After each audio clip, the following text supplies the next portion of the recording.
नमस्कार, live India के special कार्यक्रम में आपका स्वागत है। मैं अनिल सम्राट।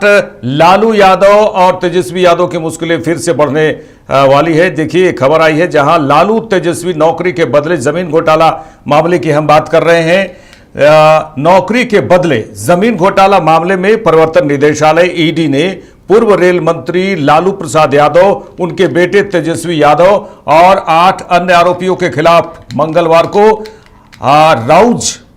को राउज एवेन्यू कोर्ट में पहला सप्लीमेंट्री चार्जशीट दाखिल किया है। पूरक आरोप पत्र विशेष न्यायाधीश विशाल गोगने के समक्ष दाखिल किया गया है, आपको बता दें, जिसमें 11 आरोपियों के नाम शामिल हैं। इनमें 96 दस्तावेज भी हैं। अदालत ने आरोप पत्र और दस्तावेजों की जांच के लिए मामले को 13 अगस्त के लिए सूचीबद्ध किया है। इसके बाद से लालू प्रसाद यादव और तेजस्वी की टेंशन बढ़ गई है। इस मामले में अब अगली सुनवाई 13 अगस्त को होगी। ईडी का मामला केंद्रीय अन्वेषण ब्यूरो सीबीआई की एक प्राथमिकी से उपजा है। जांच एजेंसी के अनुसार यह मामला 2004 से 2009 तक रेल मंत्री के रूप में लालू प्रसाद के कार्यकाल के दौरान मध्य प्रदेश के जबलपुर में रेलवे के पश्चिम मध्य जोन में ग्रुप डी में हुई बहाली के बाद ग्रुप डी में हुई भर्तियों से जुड़ा है। आरोप है कि रेलवे में भर्ती होने वाले लोगों ने नौकरी के बदले राष्ट्रीय जनता दल राजद सुप्रीमो के परिवार के सदस्यों और सहयोगियों को उपहार स्वरूप जमीन दी थी। देखिए कितना बड़ा मामला है। अब निश्चित तौर पे अब क्या कुछ आने वाले समय में होगा, क्योंकि ईडी ने चार्जशीट दाखिल किया है। हमारे साथ पटना से सीधे हम जुड़ेंगे वरिष्ठ सहयोगी अनिरुद्ध जी से। अनिरुद्ध जी, एक बार फिर यह मामला गंभीर होता जा रहा है। अब लालू प्रसाद यादव और तेजस्वी की भी मुश्किलें बढ़ती नजर आ रही हैं। जी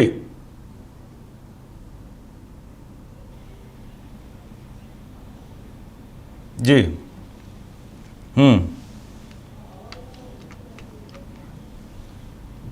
अनिल, ईडी ने आज सप्लीमेंट्री चार्जशीट दाखिल किया है। हालांकि अंतिम चार्जशीट नहीं है, लेकिन निश्चित तौर पे लालू और तेजस्वी की मुश्किलें बढ़ गई है।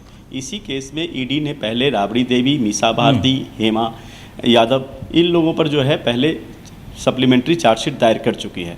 ईडी का दावा है, जो आज उन्होंने साक्ष्य पेश किया है, उसमें 100 पन्नों का साक्ष्य है और उन्होंने कहा है कि ये तथ्य से पड़े साक्ष्य हैं। इसके आधार पर हम लालू और तेजस्वी को आरोपित करते हैं इस मामले में। अनिल, समझने की ये कोशिश करेंगे कि ये घटनाक्रम जो है सबसे पहले सीबीआई टेकल की थी। इसे आपराधिक जांच जो है वो सीबीआई कर रही थी इसी में, और सीबीआई जांच में ही यह स्पष्ट हुआ कि इसमें काफ़ी पैसे का लेन देन हुआ है। लगभग 600 करोड़ रुपया का ये मामला बनता है। तो फिर इस केस को ईडी ने टेकल कर लिया और ईडी इस पे जनवरी में, मैंने कहने का मतलब है ये 2024 के ही जनवरी में लालू प्रसाद यादव और तेजस्वी यादव से लगभग 10 से 12 घंटे की पूछताछ भी की थी।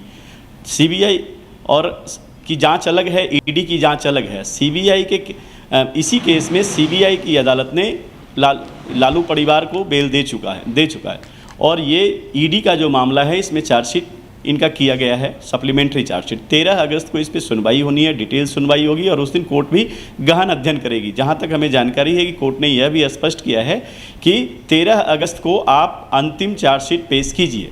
आज की जो चार्जशीट है उसमें लालू, तेजस्वी समेत सब अगर इस केस में मिला दिया जाए तो लगभग 11 एक्यूज्ड हैं। और लैंड फॉर जॉब, ये मामला 2004 से 2009 के बीच का है, जब लालू जी रेल मंत्री थे। आरोप ये है कि 2 कंपनी बनाई गई थी और 2 कंपनी ने बड़े स्तर पे ज़मीन परचेज की और वो लालू के परिवार को बहुत ही, मैंने कहा जाए कि उसको कौड़ी के भाव में ज़मीन दे दिया। समझने की बात यह है कि 4.5 करोड़ रुपए की उस ज़माने में अगर ज़मीन सर्किल रेट से खरीदी गई थी तो लालू परिवार को 1 लाख रुपए में क्यों दी गई थी, ये सवाल है। और निश्चित तौर पे इसका जांच का दायरा बढ़ा था।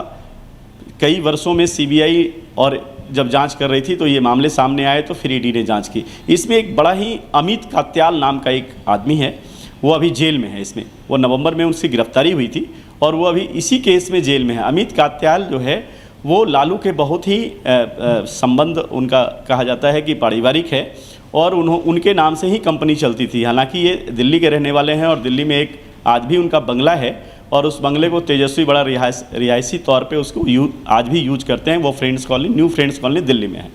तो कुल मिलाकर ये कह सकते हैं कि इसमें लालू और खासकर तेजस्वी या कहें कि लालू की परिवार जितने भी हैं उनकी मुश्किलें बढ़ गई है। और ईडी में अब जब अगर ये जो इन्होंने फाइल किया है सप्लीमेंट्री चार्जशीट, इसके बाद इन्हें बेल लेने की ज़रूरत पड़ेगी।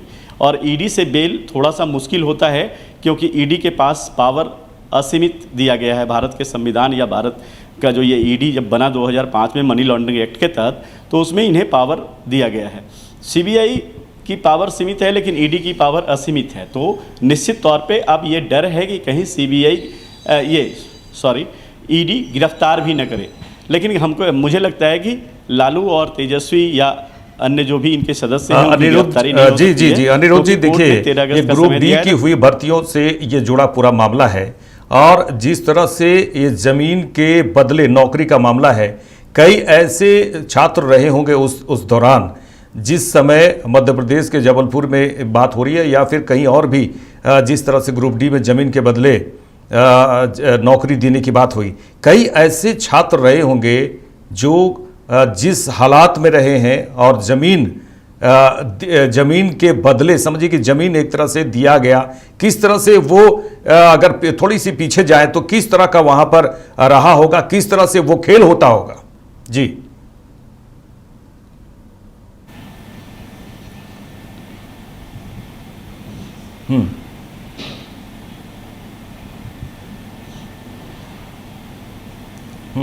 अनिल, पहले ये जानने की कोशिश करेंगे कि सिर्फ वो जबलपुर ही नहीं था, वो हाजीपुर भी रेंज था, वो कोलकाता रेंज भी था, रेलवे का जो जोन था वो जयपुर जोन भी था। ये लगभग 6 जोन ऐसे थे जहां इस तरह की बहालियां हुई है। और अगर अंदरूनी तौर पे हम लोग इसकी जो हम लोगों के पास जानकारी है उसमें ये भी स्पष्ट है कि 50% जो ग्रुप डी की बहाली हुई थी पूरे देश भर में, खासकर जो 6 जोनों की बात हम लोगों ने अभी किया है, पटना भी, हाजीपुर जोन भी है, जयपुर है, कोलकाता जोन है, ये सारे जोनों में जो बहालियां उसमें 50% लालू के जानने वाले या लालू के परिवार ने जिसे चाहा उसे ग्रुप डी की नौकरी दी। और बड़ी बात यह है अनिल कि इस नौकरी का कोई विज्ञापन भी नहीं निकला था। ये भी सीबीआई ने जांच में निकाला कि जो नौकरी ग्रुप डी के लिए हुआ है और जो लालू के परिवार या लालू के परिवार ने जिसे चाहा उसे नौकरी दिया, उस नौकरी का कोई भी विज्ञापन नहीं निकला। ये सबसे पहले तो यही गलत है कि कोई भी नौकरी, अगर सरकारी नौकरियां होती है तो उसकी विज्ञापन पहले निकाली जाती है, लेकिन इस बहाली में विज्ञापन नहीं निकाली गई थी। और 2 कंपनी के द्वारा जो है जमीन लगभग 1 लाख स्क्वायर फीट की बात करें तो उतना जमीन परचेज की गई थी एक अच्छी खासी रकम देके। लेकिन वो लालू के परिवार में जब आए, वो डोनेट जब लालू के परिवार को किया गया वो जमीन तो कौड़ी के भाव में कर दिए गए, यानी 1 लाख 2 लाख 4 लाख रुपए में वो जमीन कर दिए गए। तो निश्चित तौर पे मामला ये बनता है और है भी, लैंड फॉर जॉब मामला कोई साधारण मामला नहीं, एक बड़ा स्कैम इसमें दिखा था। और खासकर जो भी हमारी जांच एजेंसियां हैं, तब ईडी ने इसे कहा कि नहीं, इसमें 600 करोड़ रुपए की बात है, जिसमें 350 करोड़ नगद हेरफेर हुई है, नगद लेन देन हुई है, और बाकी जो है वो जमीन या अन्य मामले में हुई है। इसमें छापेमारी भी हुई थी इस केस में अनिल, जिसमें 1 करोड़ रुपया कैश बरामद भी किया गया था। तो ये बड़ी बात है। अगर लालू और तेजस्वी के ऊपर अगर सप्लीमेंट्री चार्जशीट हुई है तो निश्चित तौर पे इसकी जांच और भी गहन की होगी ईडी ने। और 100 पन्नों का उन्होंने एक साक्ष्य प्रस्तुत किया है, 100 पन्ने का साक्ष्य है, उसमें क्या साक्ष्य है ये 13 अगस्त को सामने आएगी। लेकिन फिलहाल राजनीतिक जो गलियारा है उसमें यह चर्चा का विषय हो गया। निश्चित तौर पे जब कल जो भी विरोधी पक्ष हैं वो निश्चित तौर पे बयान देंगे और बयानबाजी का दौर बिहार में कल बहुत तेज होगा, और ये भी कहेंगे लोग कि अब ये दोनों आदमी फिर जेल जा रहे हैं। तो बयानों का दौर तो शुरू कल देखने को मिलेगा। लेकिन फिलहाल लालू और जो तेजस्वी का परिवार है उसमें उनकी बहन भी है, मीसा भारती भी शामिल है। जी चलिए, तमाम बातचीत के लिए इस विषय में आपका शुक्रिया। लेकिन देखिए, निश्चित तौर पे अब देखने वाली बात होगी कि क्या कुछ होने जा रहा है। जिस तरह से ईडी ने चार्जशीट दाखिल किया है, अब उसके बाद देखने वाली क्या है। लेकिन कुल मिला के यह कहा जा सकता है कि एक तरफ चारा घोटाला से कुछ राहत मिला, तो अब उसके बाद फिर फिर से एक बला समझिए कि लालू प्रसाद यादव के परिवार पर ये गिरा है, जहां पर जमीन के बदले नौकरी वाला मामला है। लेकिन अब बयानों के तीर भी निश्चित तौर पे, अनिरुद्ध जी, निश्चित तौर पे बयानों के तीर भी चलेंगे। लेकिन अब हम बात कर रहे हैं सीधे सीधे जो बांग्लादेश की हालत है, जिसमें पूरा विश्व अचंभित है कि आखिर ये सब क्या कुछ हुआ। बांग्लादेश के हालात पर राज्यसभा में भी विदेश मंत्री एस जयशंकर ने बयान दिया है, चर्चा की है। सरकार इस पर पूरी तरह से नजर रख रही है। विदेश मंत्री ने यह कहा है हिंदुओं और मंदिरों पर हमला भी चिंताजनक है। उन्होंने कहा है मंगलवार को विदेश मंत्री एस जयशंकर ने बांग्लादेश के हालात पर राज्यसभा में बयान दिया और भारत का रुख स्पष्ट किया। विदेश मंत्री ने कहा कि बांग्लादेश में लोग सड़कों पर हैं और वहां अल्पसंख्यक समुदाय हिंदुओं को निशाना बनाया गया है। जयशंकर प्रसाद ने कहा है कि अल्पसंख्यकों की स्थिति पर निगरानी रखी जा रही है। प्रदर्शनकारियों ने पुलिस पर भी हमला किया, जिसके बाद हालात बिगड़े। विदेश मंत्री ने यह भी बताया कि इस्तीफे के बाद शेख हसीना ने भारत आने की इजाजत मांगी थी। विदेश मंत्री एस जयशंकर दोपहर 3:30 में लोकसभा में यह बयान दे रहे थे, जिसमें आपको बता दें कि इस बैठक में बंगाल की स्थिति पर उन्होंने चर्चा की और इतने भयावह, उन्होंने कहा स्थिति इतनी भयावह नहीं है कि हिंसा प्रभावित देशों में 12,000 से 13,000 भारतीयों को निकालने की जरूरत पड़े। उन्होंने कहा है विदेश मंत्री ने यह भी कहा था कि 20,000 भारतीय नागरिक थे, जिनमें करीब 8,000 भारतीय वापस आ गए हैं। एस जयशंकर ने जिस तरह से मंदिरों और हिंदुओं पर हमला हुआ है उस पर चिंता जताई है। हमारे पटना से एक बार वरिष्ठ सहयोगी अनिरुद्ध जी से फिर जुड़ेंगे। अनिरुद्ध जी, जिस तरह से विदेश मंत्री एस जयशंकर ने चिंता जताई है, अगर वहां के हालात के बारे में भी चिंता जताई है, पैनी नज़र भारत की है उस पर भी उन्होंने जिक्र किया, और हिंदुओं और मंदिरों पर जिस तरह से हमले किए जा रहे हैं उस पर वो गहरी चिंता जताए हैं और उन्होंने कहा ये चिंताजनक है। जी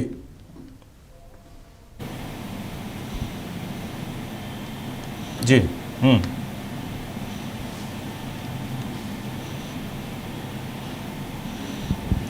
अनिल, कल इसी कार्यक्रम में हम लोग बात कर रहे थे बांग्लादेश की। आज हालात बदले हुए हैं। हम लोगों ने ये स्पष्ट कहा था कि भारत निश्चित तौर पे शेख हसीना को शरण देगी और शेख हसीना आज भी भारत में है और हमारे विदेश मंत्री ने स्पष्ट किया है कि वो सदमे में है।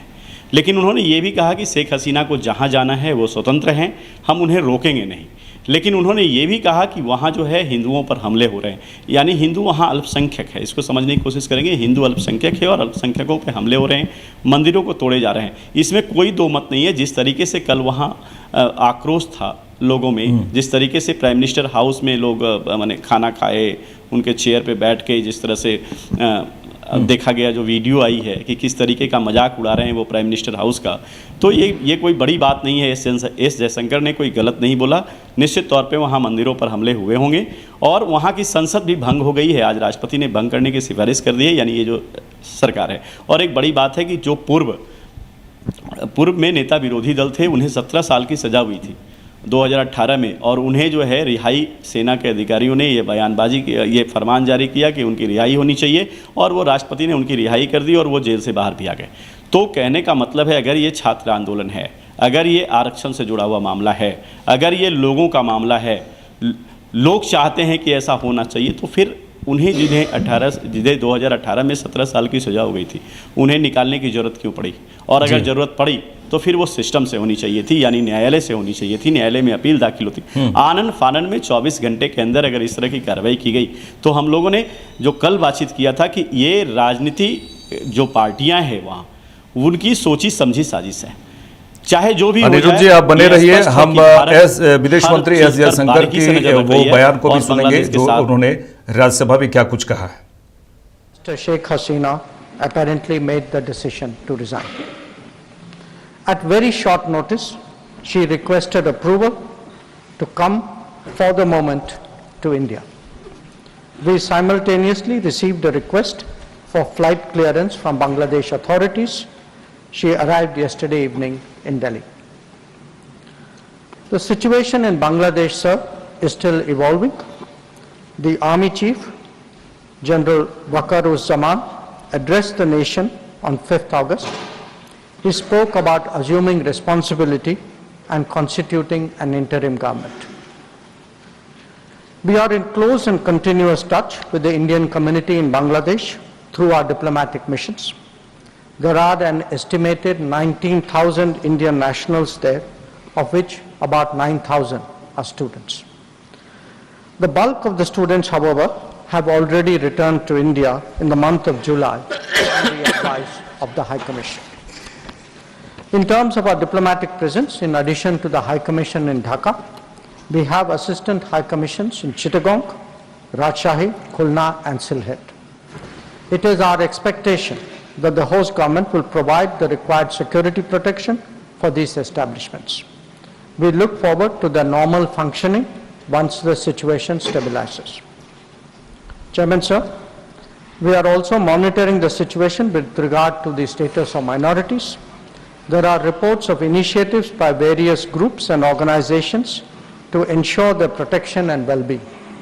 We welcome that, but will naturally remain deeply concerned till law and order is visibly restored. Our border guarding forces have also been instructed to be exceptionally alert in view of this complex situation. In the last 24 hours, we have also been in regular touch with the authorities in Dhaka. This is the situation as of now. I seek the understanding and support of the House in regard to sensitive issues regarding an important neighbor on which there has always been strong national consensus. Prime Minister. हम लगातार बात कर रहे हैं बांग्लादेश के हालात पर। भारत इस पर नजर बनाए हुए है। विदेश मंत्री एस जयशंकर ने कहा है कि हमारी सरकार बांग्लादेश में उत्पन्न स्थिति पर कड़ी नजर रख रही है और वहां जो विरोध प्रदर्शन में 300 से ज्यादा लोग मारे गए हैं उसकी भी उन्होंने चर्चा की और उन्होंने कहा कि हम जो भी वहां पर भारतीय हैं उसे कोशिश कर रहे हैं कि अच्छी तरह से वापस लाना है। विदेश मंत्री एस जयशंकर ने सर्वदलीय बैठक में ये बातें कही। हमारे साथ लगातार जुड़े हुए हैं वरिष्ठ सहयोगी अनिरुद्ध जी। अनिरुद्ध जी, जिस तरह से मामला आया बांग्लादेश में, जिसको पूरा विश्व नज़र बनाए हुए है, भारत खासकर इस पर नज़र बनाए हुए है, लेकिन जिस तरह से अगर कहा जाए कि भारत की राजनीति की बात करें तो पूरा विपक्ष इस बार एकमत है और वो सीधे विपक्ष का ये कहना है कि भारत सरकार जो है जिस तरह से वो कदम उठा रही है हम उसके साथ हैं। ये बहुत बड़ी बात है। जी अनिरुद्ध जी।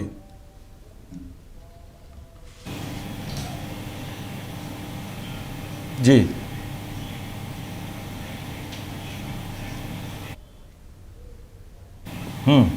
अनिल, ये भारत के लोकतंत्र की खूबसूरती है। जब भी देश से बाहर या तो भारत पे कोई संकट आया है या भारत के लोगों पर कोई संकट अगर बाहर में आया है तो सत्ता पक्ष विपक्ष जितनी भी पार्टियां हैं और जितने भी लोग राजनीतिक दल से जुड़े हुए हैं सभी एक साथ खड़े होते दिखते हैं। यही लोकतंत्र की खूबसूरती है भारत की और ये अन्य देशों में नहीं है। तो निश्चित तौर पर राहुल गांधी ने भी आज विदेश मंत्री से बात किए हैं और उन्होंने भी कहा है कि आप क्या कर रहे हैं, जानकारी दीजिए, कहीं चीन और पाक का हाथ तो नहीं है इसमें उकसाने में। ये भी उन्होंने जानने की कोशिश की है।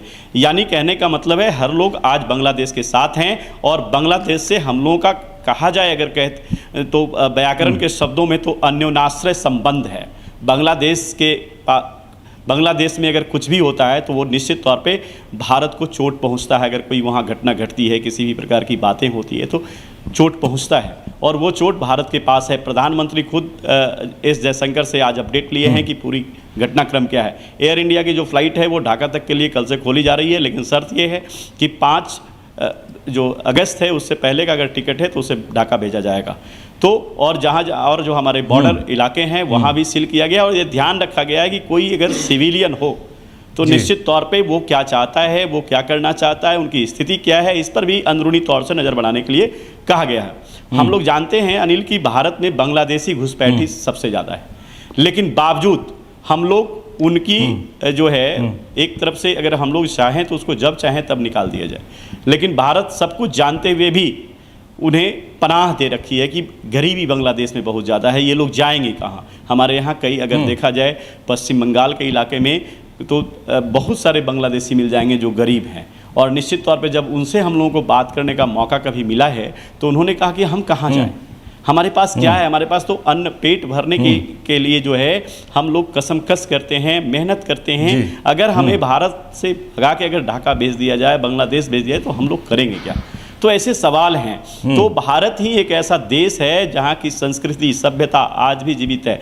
आज भी भारत ये सोचने पर मजबूर होता है कि अगर कोई सिविलियन है और किसी भी देश का है अगर मेरे यहाँ आया है और उनकी मंशा सही है, वो हमारा घुसपैठी नहीं है, वो हमारे वो दूसरे देशों का इंटेलिजेंस नहीं है, तो निश्चित तौर पे उसे हर चीज़ हम लोग मुहैया कराते हैं। फिलहाल कानूनी प्रक्रियाएं बाद में होती है कि कैसे हैं, कहाँ से इनका पासपोर्ट बना हुआ है, कहाँ के नागरिक हैं, ये हम लोग बाद में बात करते हैं। अगर कोई आता है तो उसे ठीक है, जो कानूनी प्रक्रिया है कि उसे थाने में रखते हैं, लेकिन बात करते हैं। हम लोग कभी भी किसी भी प्रकार का ना उनके गलत आरोप में फंसाते हैं और ना ही उन पर टॉर्चर करते हैं। लेकिन अन्य देश सीधा इससे उल्टा है। अगर हमारे देश के लोग अगर पाकिस्तान चला जाए किसी कारणवश गलती से, तो सरबजीत, हम लोग देखे हैं कि सरबजीत की क्या स्थिति हुई थी। जो भी लोग अगर गलती से नदी में मछली मारते हुए, पाकिस्तान में कितने लोग ऐसे हैं जो हमारे यहाँ से मछली मारते हुए चले गए और उन्हें पता नहीं चला कि हिंदुस्तान है या पाकिस्तान बॉर्डर पार गए, तो उनके साथ क्या सलूक किया गया। लेकिन हम दूसरे देशों के जो भी लोग हैं, अगर उनकी मंशा साफ है, वो गलती से आए हैं, तो उसके साथ हमारी सलूक जो है वो बेहतर ही होता है, मानवता से जुड़ा होता है। आज भारत मानवता का पाठ पूरे देश को पढ़ा रहा है और विपक्ष भी बता रहा है कि देश की बात आती है, अगर देश को किसी को उठाना है या फिर कहने का मतलब है देश को हेल्प करने की जरूरत है किसी देश को, तो सारे लोग साथ हैं। यही राहुल गांधी ने आज दिखाने की कोशिश किया। जो भी विपक्ष के नेता हैं उन्होंने दिखाने, खासकर ममता बनर्जी ने भी यह बात कही है कि सलूक बेहतर होनी चाहिए और अगर उन्हें कोई सहायता की जरूरत है तो भारत सरकार को हर संभव सहायता करनी चाहिए। अब ये समझने की बात है कि वहाँ के प्राइम मिनिस्टर भागकर हमारे यहाँ आई और हमारे यहाँ अभी तक है। अब जब हम लोग बात कर रहे हैं, चर्चाएं कर रहे हैं, तो अभी भी वो भारत में है और भारत के विदेश मंत्री ने कहा कि वो सदमे में हैं। हम उन्हें जबरदस्ती देश खाली नहीं करा सकते, हम उन्हें जबरदस्ती किसी देश नहीं भेज सकते हैं और उन पर हम चर्चा करेंगे सरकार से। और आज वहाँ के जो सेना प्रमुख हैं ढाका के, उनसे भी हमारी सरकार ने बात की है कि हमारे देश के भी नागरिक वहाँ हैं और इस बात का ख्याल रखें, अगर उस पर हमला होता है। अनिरुद्ध जी देखिए, इस वक्त अगर कहा जाए कि बांग्लादेश की जो प्रधानमंत्री शेख हसीना भारत में है और वो काफ़ी टेंशन में है एक तरह से कहा जाए, लेकिन ये एक बात जो है वो दर्शकों को भी बताना ज़रूरी है। हालांकि वो अभी फिलहाल भारत में है, लेकिन विदेश जाने की बात लगातार हो रही है और खासकर लंदन की बात करें, और इससे पहले भी देखा गया है कि बांग्लादेश के भी कई ऐसे पूर्व प्रधानमंत्री हैं जो सीधे लंदन जाते हैं। ये क्या कुछ है वहाँ जो एक ही दिमाग में आता है कि लंदन जाना है, सबसे बढ़िया वही रहेगा? क्या भारत के दर्शकों को भी ये जानना जरूरी है कि आखिर बांग्लादेश की जो प्रधानमंत्री हैं उसकी बात अगर करें तो लंदन ही क्यों? जी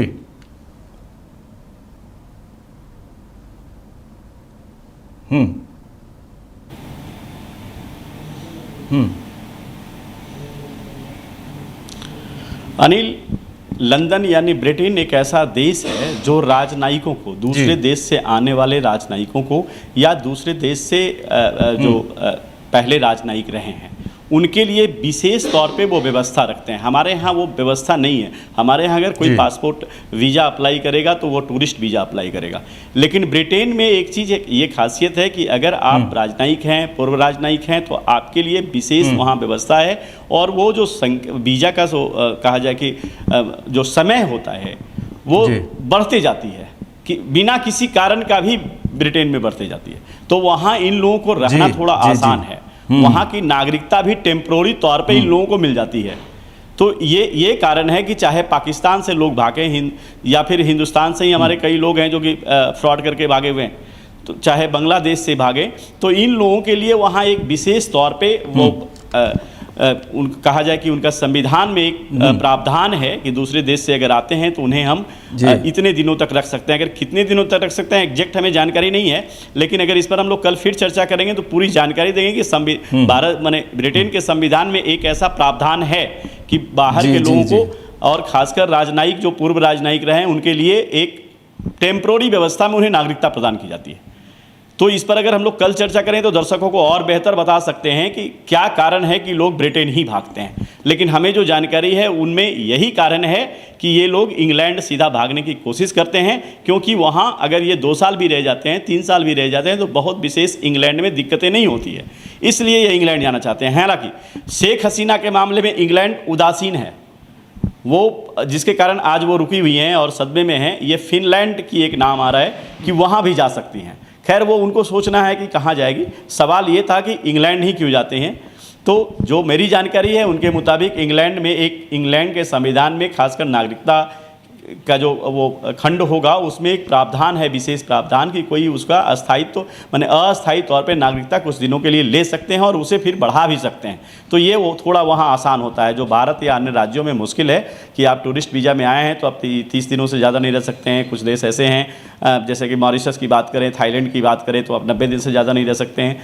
हालांकि कुछ देश ऐसे भी हैं जो भारत के लोगों के लिए वीज़ा की आवश्यकता ये बता दें कि देखिए अभी जो अमित शाह अगर कहा जाए, अमित शाह सीधे सीधे ये कह रहे हैं कि उनका बयान आया है कि बांग्लादेशी घुसपैठी को किसी भी तरह से बढ़ने नहीं दिया जाएगा। ये जल्दी इस पर थोड़ा प्रतिक्रिया दीजिए।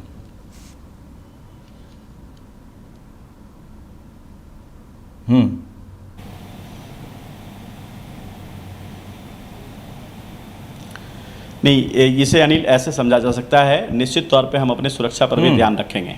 हम बांग्लादेश की सहायता करें लेकिन इस बहाने, इसके आड़ में, इस आंदोलन के आड़ में वैसे घुसपैठी न आ जाए जो भारत के लिए संकट हो।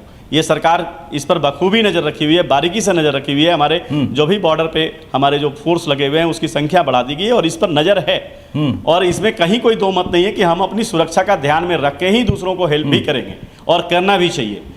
और जो वहाँ कहने का मतलब है कि जो वहाँ के संगठन हैं वो चाहेंगे कि किसी न किसी प्रकार भारत में घुसपैठ हो, और अगर वो संगठन नहीं भी चाहते तो कई ऐसे देश हैं इर्द गिर्द में जो चाहेंगे कि इस बहाने भी कम से कम भारत में कुछ घुसपैठी को भेज दिया जाए, भारत में कुछ आतंकवादियों को भेज दिया जाए, भारत में कुछ ऐसे लोगों को भेज दिया जाए जो भारत के लिए बहुत बेहतर नहीं होगा। ये ताक में तो हैं ही हमारे पड़ोसी देश, लेकिन निश्चित तौर पर भारत की जो रक्षा मंत्री हैं, भारत के जो विदेश मंत्री हैं, ये सारे लोग इस पे नजर रखे हुए हैं। खासकर अच्छी बात अनिरुद्ध जी, देखिए जिस तरह से माहौल बांग्लादेश में हुआ है, पाकिस्तान तो शुरू से ये कहता आया है कि भारत ने बांग्लादेश को बनाया, उसे अभी भी इस बात का गुस्सा है पाकिस्तान को। क्या लगता है इसमें कुछ पाकिस्तान का भी आतंकी संगठन का काम है, या पाकिस्तान भी ये चाहता है कि इस तरह से बांग्लादेश में आग लगे?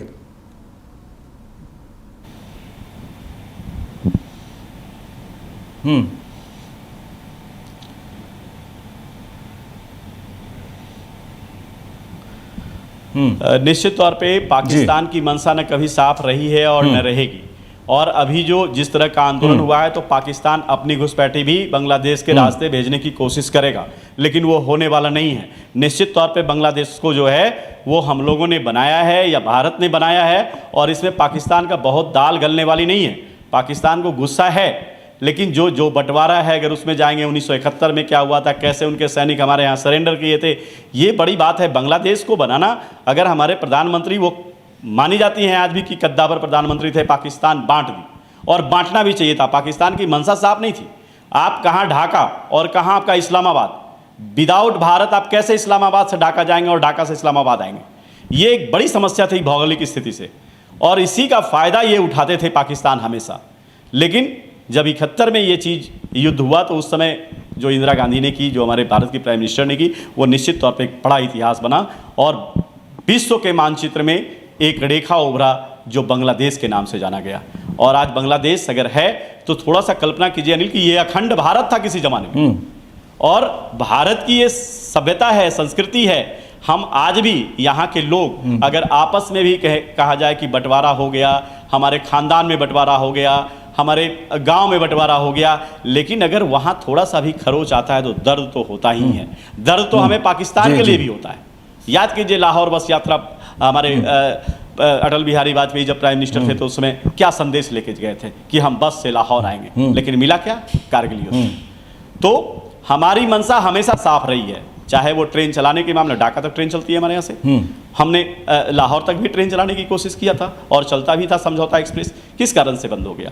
हमने लाहौर बस यात्रा हमारे प्राइम मिनिस्टर ने शुरू किया, हुआ क्या? कुछ नहीं। जनरल मुशर्रफ वहाँ आए तो भारत को क्या दिए वो सीधे तौर पे हम लोग जानते हैं। और खासकर ये प्राइम मिनिस्टर की बात करें जो प्रधानमंत्री वर्तमान में है नरेंद्र मोदी, इन्होंने भी जब लौट रहे थे किसी अन्य देश से तो ये वहाँ के प्राइम मिनिस्टर के घर जाकर और उनकी माँ को प्रणाम करके आए थे।